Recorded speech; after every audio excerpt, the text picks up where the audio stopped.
Tripod, the official Trinity University Press podcast, invites authors, journalists, community leaders, and other guests to engage in exploratory, informative discussions on the subject of people, places, and the planet. I'm Lily Brennan, and welcome back to another episode of Tripod, the official podcast of the Trinity University Press. Joining me in the studio today is Chris Maitre, the Chief Executive Officer of Brackenridge Park Conservancy, and Lewis Fisher, author of Trinity University Press Publication Brackenridge, San Antonio's acclaimed urban park, to discuss not only the past, present, and future of Brackenridge Park here in San Antonio, but also all the ways that engaging with public parks help us connect to our community, environments, and selves. Thank you both for being here. So, let's start with our discussion. I think before we jump into everything about Brackenridge and kind of what we were talking about before even starting this episode, it's just like some introduction to who you both are. After doing a little bit of research, I know we met outside of this at a Brackenridge event, actually, but just your background in nonprofit work, being from New Orleans, current position. Yeah, I think my history is a little bit interesting in a story that often I haven't shared, but never did I imagine my goal was, when I started my professional career, was be the CEO of a conservancy. That was not the path for me at the time. I spent 26 years in higher ed, most of it in campus recreation. I had a strong connection to being and having fun outdoors, right? And so that was my initial path. Then I got into higher ed, and I got the allure of working in college athletics. So I did those two jobs for over 26 years at Tulane. During that time, I was able to teach some classes at Tulane University, and loved higher ed, loved the aspect of teaching. And one of the things I would always tell my class was how, find something that you want to do in life that you love doing. And I realized very quickly that I wasn't doing that myself. And it was important for me to find something.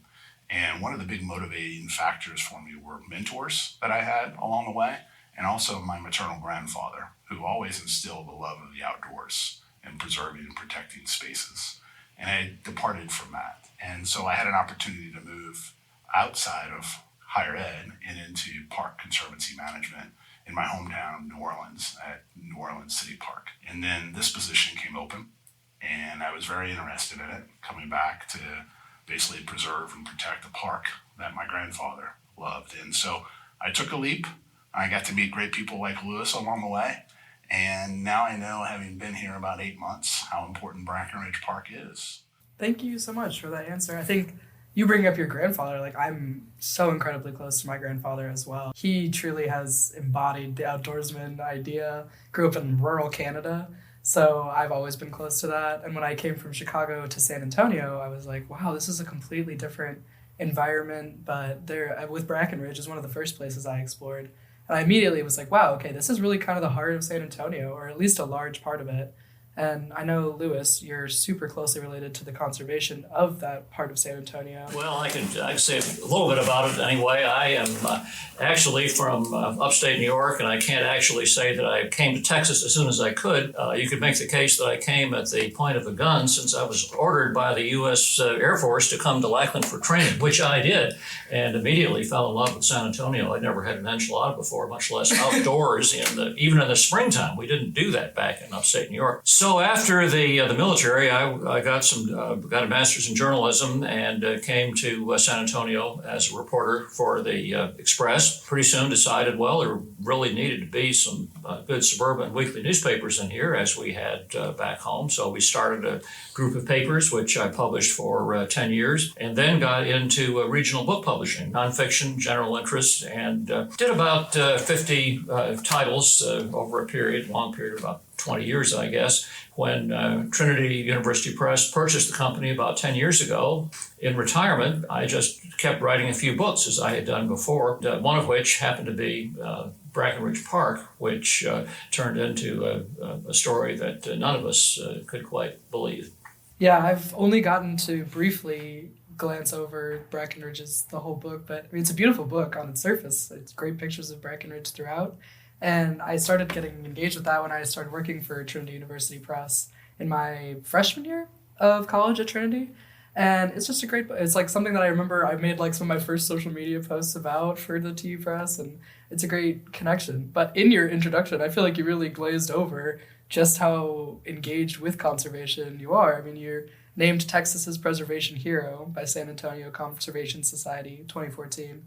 I don't know if you could just tell us a bit about what kind of got you that award. Well, between suburban newspapers and book publishing, I did a book that was commissioned by the Conservation Society. They wanted to do the history of the club. I think it was their 75th anniversary. And I said, no, but nobody's going to read a history of the club. Let's do a book about the evolution of preservation in San Antonio, and proceeded to learn that while the Conservation Society thought it had been established to save the San Antonio River, when they were formed, the river had already been saved 10 years before, and stories were just quite different than anybody believed. And so after about 600 pages and 1,300 footnotes, I got an idea of what has gone on in San Antonio. And so you can imagine that over the last 20, 30 years, whatever it's been, that I have pulled elements from that book and expanded on them. Although there was a lot more to expand on Brackenridge Park than I had in the book. You've written several titles: American Venice, Saving San Antonio, Chili Queens, all through Trinity University Press. San Antonio is really a very unusual place. As you know, there are not many other cities in the country that have the range and wealth past mixed with metropolitan area. We're compared with San Francisco, New Orleans, Charleston, Boston, and that makes this a particularly interesting place, not just to read about, but to live in. I mean, as a group of three, I mean, I'm from Chicago, Chris, New Orleans. I mean, do you feel similarly that now that you've come to San Antonio, is there somewhat of a comparison between those cities, or is San Antonio kind of a realm of its own? Well, I think first off, it is its own entity, right? It has its own unique culture and history, but the thing that made it very easily for me to transfer is because of its rich history. You know, Lewis has touched on it, touched about Brackenridge Park, touched about San Antonio as a whole. I mean, it's existed for longer than the time that we've been on this earth or our families have been on this earth, right? It goes back years and years and, I mean, generations. And, you know, the amount of history here isn't told the same way in those other great cities, right? But I truly feel San Antonio is unique in that aspect, very similar, but also stands apart in that way. And the rich history of the Latino culture, you know, the Mexican culture here in town, and how people celebrate each other in the seventh largest city in the U.S. It is unique, and it gives you that very sense of a smaller city, but in a much grander landscape. When I first came here from Chicago, I was told very similarly. We've got a small town and a big city. Everyone seems to kind of know each other or has some kind of connection to one another. And I think with spaces like Brackenridge, we are able to kind of engage and share and celebrate in the many cultures that call San Antonio home, which I kind of want to transition into talking a bit more about Brackenridge, because for those who listen to this podcast, that goes outside of San Antonio. If we could just get a brief background kind of on what is Brackenridge Park, kind of where did it come from? Part of San Antonio's uniqueness has been the poverty-stricken nature of City Hall, but it's been very difficult to raise money in San Antonio because we have no industrial base. We were out on the edge of the frontier, unconnected with the railroad. We had no manufacturing, no business.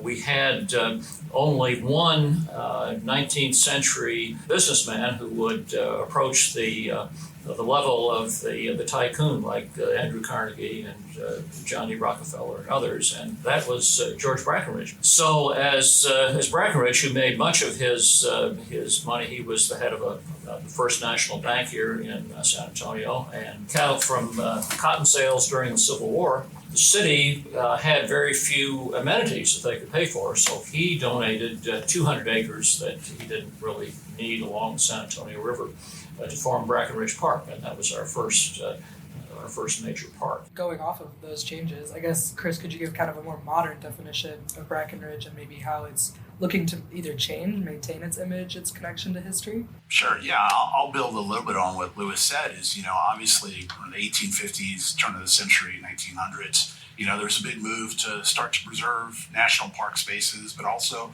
regional and city urban park spaces. I mean, you look at a lot of our colleagues and our peers in the conservancy industry or in the park realm, right? A lot of us are sharing the same birth dates, right? because there was a big move to preserve, and people recognized that the country was expanding, but yet they wanted to preserve those spaces where people could congregate. And I think if you look at parks as a whole, right, they're about celebrating people and places and, that sense of connection that is part and tantamount to what makes people different, right, and why we celebrate each other. And I think if you look at Brackenridge Park today, one of the opportunities that really resonated with me is it's an amazing space. It's been around for a long time, but it also has a lot of opportunities. A lot of the spaces in Brackenridge Park are already celebrated by the folks through the south and the west and the east and the north, and they come to Brackenridge to go to one of the amenities, one of the museums or one of the spaces, the attractions that buffer it. But it was only during COVID recently that we all realized how much we miss one another when we're segmented and we're not able to be around other people. And we also missed being outside, and we had to get outside. And it really restored that illusion of, parks are amazing places, don't forget about us. And so coming here and wanting to build off of that and wanting to take some of these green spaces that people were aware of, but maybe they haven't visited in a while. And in my first couple of months moving around San Antonio, there was lots of folks I came in contact. They all had Brackenridge stories, but not all of them had been to Brackenridge. Oh, it's been 30 or 40 years. But I go to the zoo all the time. Well, have you been to the park? Have you seen the origination of the San Antonio River? Do you know the history? Not really. And so when you look at Brackenridge Park today, and I saw it through my eyes and through my grandfather's eyes, it was really an amazing place to talk about its history, right? And retell the history that allowed this river, this space, allowed San Antonio to grow from its origins with the indigenous people in the space. And the Conservancy is in an effort to make people come to the park. And not in a way it will force you, but come consume a class on yoga or a boot camp. Come to a kids fishing festival. Come enjoy nature. Come enjoy a concert. Come enjoy a musical performance, right? Bring you to celebrate the place and bring your family, bring your friends, bring your kiddos, bring the population that doesn't get to the park as often as they used to. And we're trying to do that through a number of ways, but most importantly, it's going to be free and open to the public because that's what really we think parks are meant for, is for things to be shared with people without an admission fee. Coming as a student, and when I first was here freshman year, I didn't have a car to really get very far away from campus. And luckily, Trinity is very, very close to Brackenridge. It's an absolute walkable distance. And bringing people to the park is so important, I would say. Like, I've had great class experiences outside. It's been a way that I actually figured out where the zoo was. Like, I think it's beautiful for people who are not only new to San Antonio, but as you kind of mentioned, to re-engage. I mean, COVID was a huge part of getting people back outside because there was that craving for it. But I don't know if you're seeing changes now, Lewis, across, like, historically with, there was a big splurge of, like, wanting to get people into parks, making parks. Do you think now it's just as important? Maybe is there a resurgence since COVID? Has it been kind of continued? Well, there's probably even a greater reason to bring people into parks now as the city grows, and we're supposed to get, 1 million more people in the next 10 years. It makes the parks that we have much more important as places for people to go and relax and let off some steam from the tensions of the daily life. But we really, have, as San Antonio has grown, we have followed the trends elsewhere in the country.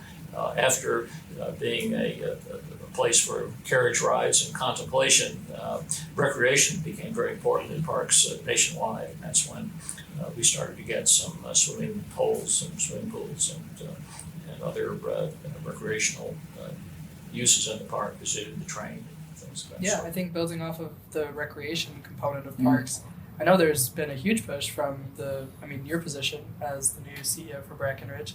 I mean, I've gotten to attend the Polo in the Park event, which is a great way to bring history back into San Antonio, back into Brackenridge as a whole. Horse polo used to be a huge component of San Antonio's culture. In Brackenridge Park, there was huge matches held there. Was the decision to bring back the Polo in the Park event partially connected to that history, or was it more for that recreation to get people kind of out, or maybe a collaboration of both? Trinity University Press is a mission-driven publisher committed to civic engagement with timely ideas facilitated by the publication of print and digital books, related media, creative and educational programs, and other activities that help us all better understand our place in a crowded world. For more than 50 years, Trinity University Press has published more than 225 titles and organized thousands of events, all focused on broadening our understanding of many impactful subjects, from human relationships with our physical environments to social equity and justice. For more information about Trinity University Press, visit tupress.org. That's a great question. No, I mean, we would be remiss in not paying attention to our past and celebrating in the present, right? So everything that we've focused on doing, we just came off of celebrating the 125th year of Brackenridge Park as an entity, right? The gift was 1899 specifically. And, there's some really cool things that used to happen in the park, polo being one. We wanted to expand on those things. There's still a lot of places in the park that are still closed off, that still are hidden behind fences for various reasons, right? The park itself needs some rejuvenation and reimagination. As people have moved outside of the city, sometimes parks that are older tend to get forgotten about. So the Conservancy's mission is to bring back, through the celebration of its history, a lot of the cool events to remind people, why polo and horsemanship was such a big factor in Brackenridge. And we're going to do that also through a number of other projects. The modern day Brackenridge that looks like today will be vastly different in 2 years and 5 years and 10 years. We don't want to take away what it's been, but we also want to basically enhance that while preserving it. We're going to be doing a 2-acre nature-inspired playscape. This will be a place for kids of all ages and adults, right, to be able to really celebrate one another and have some recreation, some modern day safe recreation. Puts you in a simulated version of Brackenridge Park, but on a 2-acre scale where kids can climb rocks. They can go on swings. They can do an indigenous campground build of their own because, again, Native people settled this area and they came with that.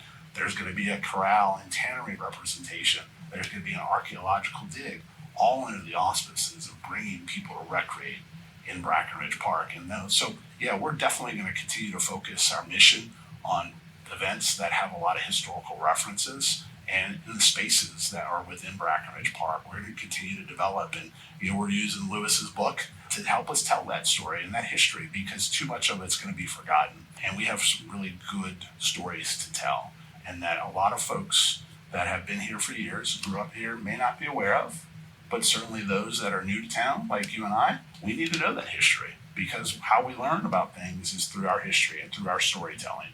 And Lewis has done a fantastic job as part of his book in telling Brackenridge Park's story. And one of the great things about bringing things back, like the polo matches, is doing it not just because they're old and they've been done in the past, but because they're fun. And they sort of have tended to be forgotten and have fallen along the wayside. But there is so much in the past that is fun, or that can be interpreted. Chris mentioned the corral, the playground corral. That was actually during the Civil War. That was a corral for the horses and mules and wagons of a Confederate Army tannery that was nearby. So as the playground has developed on the site of this corral, there are aspects that can be emphasized, such as having wagons, representations of wagons for kids to play on, and even an area called the corral, which I think is for for babysitting or something like that? Possibly, depending on how rambunctious your kids are. But you can give meaning to this site in a way that you can't give meaning to sites in similar parks elsewhere in the country that don't have the richness of the heritage that we have in San Antonio, which adds, we're all looking for meaning in life, and that certainly helps. Yeah, and I think, we're talking so much about the history of our park, and I think right now, at least across the world, not forgetting our history is incredibly important, and just learning from our past, moving forward and trying to do better. I think this incorporation of building new things and into our parks for people to recreate and be around their community is hugely important, while also not forgetting, as you mentioned, not rewriting over the history that we have. I guess I wanted to talk more about how we're kind of moving forward, but how we're kind of incorporating it. I know Polo in the Park was an example of how things are changing going forward, of bringing back past events, but in a new, interesting way for a second annual game. And then I think there's also yoga in the park as well. Staying along the lines of what Lewis had mentioned about recreation, modern day recreation, right? I mean, there's obviously the golf opportunities on the golf course and the driving range. And we mentioned already that playscape area. But, one of the best things that people used to recreate in the park would be at Lambert Beach. Did you know people used to be in the water and they used to enjoy the river for bathing and swimming? I only recently learned about that through a class, like through Trinity, because my teacher had received an excellent tour from Brackenridge. But I know I don't know if that's coming back. Can we expect a new beach? Well, maybe. We'll figure that out. But, we have some amazing structures in that space. And obviously water quality plays a factor in that. There's the original pump house, I think, goes back to George Brackenridge time. Lewis can tell us the exact date.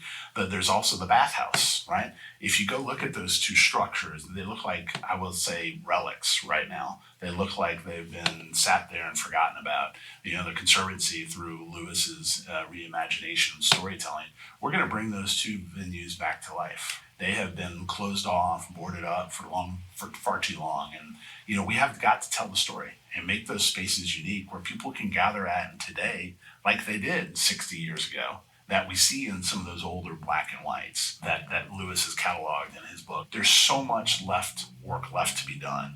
And that's why I'm really excited, because Brackenridge has got this great history to it, right? But it has even more potential, as I see it as well, to tell that history, to preserve what's there now, but to make it a place where people can go and learn about the history, but also make new history for themselves and their memories. Yeah, I think I wanted to touch on that moment of potential that you're talking about. I know before we even started recording today, Lewis, you mentioned that so much of Brackenridge is kind of built on the outside of the park, and that we need to work towards bringing things kind of to the center. I guess I'm curious about your opinion. Well, yes. Brackenridge Park had never really gotten much respect elsewhere in the country. No one took it seriously. You had the great parks of the Northeast in New York, Chicago, wherever, that were designed by a respected urban planner. Frederick Law Olmsted did many of them, and really had a sense of design and style that Brackenridge Park never did. It sort of just happened. Brackenridge gave 200 acres, and then somebody else gave another dozen, and it sort of cobbled together. And as the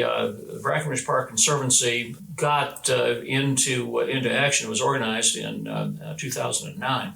There was a sort of a summit conference here. The Conservancy brought maybe a dozen nationally known landscape architects and architectural firms from around the country to come and look at Brackenridge Park. And they said, well, okay. They got here, and their general response was basically, holy cow, we had no idea that there was a park like this anywhere in the country, not necessarily in the way that it was designed, although it certainly has worked very well as a park entity, but in that it reflects the entire history and evolution of the city which hosts it. Most parks, large parks, are built off at the edge of town somewhere. You take a couple hundred acres and you put it in a park, and it had been fields before, maybe a couple of barns on it, and that was it. But in the case of Brackenridge Park, as Chris has mentioned, it began with the Native Americans, and there are relics of the Native Americans that have been excavated in which you can see. It continues with the Spanish. The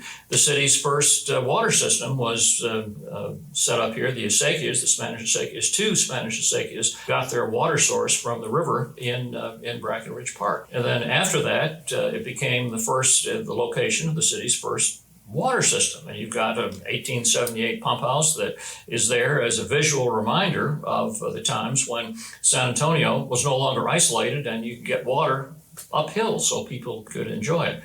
And then there are relics of remains of the industrial times. We have a cement plant here. The main quarry pit is now a Japanese sunken garden, a couple of military camps and so on. So really these architects who came determined that Brackenridge Park is actually one of the nation's leading urban cultural parks. Yeah, now that when you're saying it like that, the layout of we have Brackenridge, there's the Japanese tea gardens, as you said, the military bases, we are a military city. I hadn't thought about just the layout is so conducive to bringing our history into the park. And I guess that was a great kind of background of where we've come from to where we are now. And I guess I want to even look forward a bit more towards our future with Brackenridge and just San Antonio community. Because a lot of what we're trying to do with this podcast is bring people, from all over the place and what we can look forward to in the future and in our own lives. And I guess for Brackenridge in particular, I know maybe Miraflores is somewhat on the horizon, but also outside of that, what people, right now can bring to the park with them. What is something that they can look forward to? I think, Lily, the question is we have so much opportunity. We touched on some of the great spaces, but as Lewis mentioned, Sunken Garden Theater, right, was really, my understanding, really happening concert and opera venue in the 30s, was initially there, and it's kind of fallen largely off the map. The Conservancy is about pushing that forward, that space, making it open to the public, having community events in there, having concerts, re-engaging the opera or the San Antonio Symphony, right? We hosted a concert there just at the end of last year, and it was a smashing success for us. We reinvigorated that space. So the Conservancy is interested in redeveloping that. We have great assets like Sunken Garden Theater, Japanese Tea Garden. We have the zoo. We have the Witty. We have 2 golf opportunities. We've got so much culture around here, but yet there's still a lot of spaces that can be developed. You mentioned Miraflores. I mentioned the Pump House, the Bath House. There's a great cultural walk. Basically, the Conservancy has got 4 large capital projects centered around making the park better, right? One is that mentioned that nature playscape look into the future. That'll be 2026. We certainly are interested in Sunken Garden Theater very soon, be able to put that back into the community use, to be able to use it for a variety of activities. Kids movie nights on Fridays, bring college students here for a concert or two, an intimate space. And certainly Miraflores is another one that'll help tell that story to make the park more walkable. It's less than 400 acres, so it's a very easy park to consume, particularly after you factor out the golf course. You can spend a whole day here. Looking ahead, the future is very bright for Brackenridge, and I'm very excited to be able to be in this position and work with people like Lewis, work with the folks from San Antonio, work with the city of San Antonio, because they're investing. They understand how important Brackenridge is. We talked about San Antonio being the 7th largest city, and I will say the subject came up earlier about large parks and being well known, right? As you can imagine, there's a ranking for urban parks. Brackenridge Park doesn't appear in that ranking anywhere. My goal is to make it a top 10 urban park. You've heard about Central Park. You've heard about Balboa Park. You've heard about some Forest Park in St. Louis. There's lots of great urban parks. San Antonio needs one. And that's my mission, is to build upon the legacy that we have set aside as a conservancy in the preservation of the history of Brackenridge. But it's to make Brackenridge modern for today while respecting and telling the history of its past. I think that's a really inspiring goal. And as somebody who's new to the San Antonio community, I'm very excited to see the steps that will go into that process. But I 100%, I'm sure, Lewis, you agree that that's certainly possible. We're working off of a great foundation here. And I like the idea that we're kind of looking outward also, being very cognizant of the fact that there are other parks that are maybe doing it differently and getting a bit of recognition. I grew up near Grant Park, Navy Pier. People know that park. But it's also, it's completely different from Brackenridge. That's apples and oranges. I am really excited to see what San Antonio does. But that is a lot of, fiscal steps that have to go into that, a lot of material steps. So I also kind of wanted to bring it to what can people do now, to what can they bring to the park. I know we have all these great events that are coming back, but I know for me, one of my favorite parts about Brackenridge is being able to just step away from my academics, step away from my work, and go to the park and just enjoy the space. I don't know, do either of you have kind of favorite experiences or recommendations? Well, don't forget the Parktoberfest in October, where regional brewers come and give out free beer. It happens in October. It happens in Kaler Park. And the tie there is that Otto Kaler founded the Pearl Brewery. And when George Brackenridge would not permit anyone to drink in Brackenridge Park, Kaler bought 15 acres across the river from Brackenridge Park and said, you can drink whatever you want to here, and put up a pavilion with bandstands and so on. And that is the site where Parktoberfest is held every October. Yeah, that's one of everyone's favorite festival, right? When you talk about free beer, of age, of course. Well, yes, we're promoting, responsible consumption. One of the things I've always felt a strong connection with about parks was volunteering. Volunteer is a way to give back. First, I love people to stay abreast of what we're doing at Brackenridge Park Conservancy. Go to our website, brackenridgepark.org. But most importantly, if people certainly want to come enjoy the park, we really need people's help keeping it a beautiful treasure. There's opportunities for people to volunteer every Saturday for 2 hours to help us do a variety of projects around the park.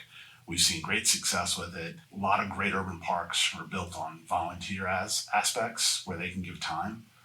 We don't need everybody's money. Sometimes time is more important.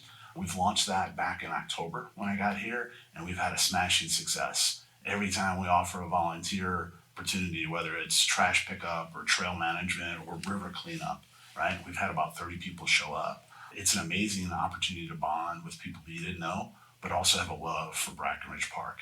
And it costs you nothing. And you get out in a beautiful park in the morning from 8 to 10 or 9 to 11, depending on the time. And you get to see a park when it's rising and everything's waking up.